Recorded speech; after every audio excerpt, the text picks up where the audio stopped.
Let me, in my comments, try to provide some framework that I think yet has not been discussed, but I think is critical for understanding our discussion of vaccines, both their past, present, and future. First of all, we have different kinds of vaccines, and I'm not talking about manufacturing platforms or even agents, but categories of vaccines that have everything to do about their availability because it has everything to do about the business model. Routine child immunizations are well understood. They are, in a sense, you might say, the gold standard of vaccines, both in terms of their availability, their funding, and their performance. We also, for many parts of the world, also have routine adult vaccines, such as hepatitis B, hepatitis A, pneumococcal, HPV, herpes zoster, etc., that basically tapped into another market. But again, part of a routine program that made their availability a reasonable business model. Then we have those travel-related vaccines, or in some cases, diseases of regional critical importance, such as yellow fever, typhoid, dengue, etc., which had to have a pull, basically, of a very specific population, such as travelers, which today mounts in the millions, or, in fact, of regional importance. Where we were lacking vaccines and any model for bringing them forward was in epidemic diseases. And that was very apparent in 2014-15 for Ebola. And but for the fact, had the United States government not considered that Ebola could be used as a bioweapon one day in the future, funding for that work that made it possible for that vaccine to even be at the stage it was at the time of the 2014 outbreak wouldn't have been available. And so it was not anticipated to be an epidemic disease as much as it was a bioweapons disease.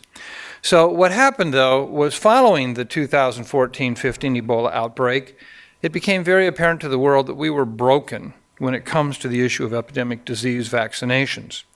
And so as a result, the WHO, to their credit, convened a group of experts, and with that further developed and came up with a document in May of 2016 called an R&D Blueprint for Action to Prevent Epidemics.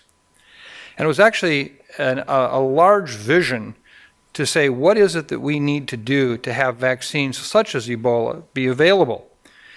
And with that, they also published a methodology for how we would determine which diseases merited prioritization in that scheme.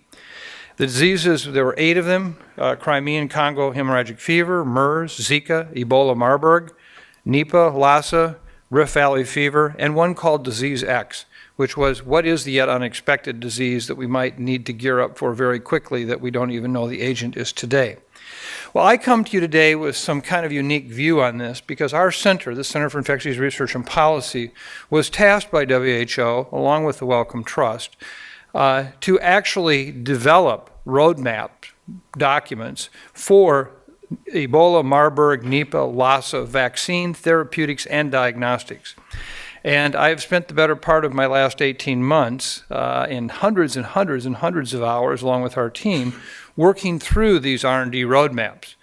I'm happy to report that we're about to take on Zika, and although it was not one of the original diseases, we are also going to be taking on influenza and the new modern vaccines of influenza coming down the pike. Zika will be all vaccine, diagnostics, and therapeutics, and influenza will be just vaccine. But there were some very valuable lessons learned in this process. And I should say I'm not surprised that we had to relearn them because we already knew these. And that is, in the end, we have lots of technology. We have lots of technology potential.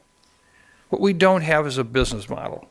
We don't have a public health proposition that basically takes us from the most basic R&D to a marketable product that will be made by a commercial entity and will be made available in a way that's constantly there when we need it, where we need it, and how we need it. And while CIPI and Carbex came along as 2 organizations to help us deal with the issue of moving product through the early phases up to 2A, that's like buying 10 feet of the best rope you could ever buy, but everybody's drowning 25 feet out. We don't have anything to take us today from 2A to that finished product concept and construct. And look no further than Ebola.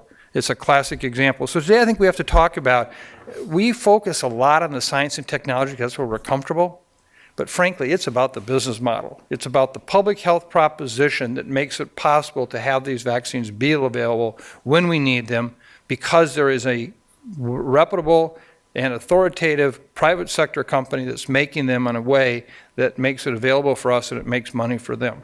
And so I hope we move it more into that area. Thank you.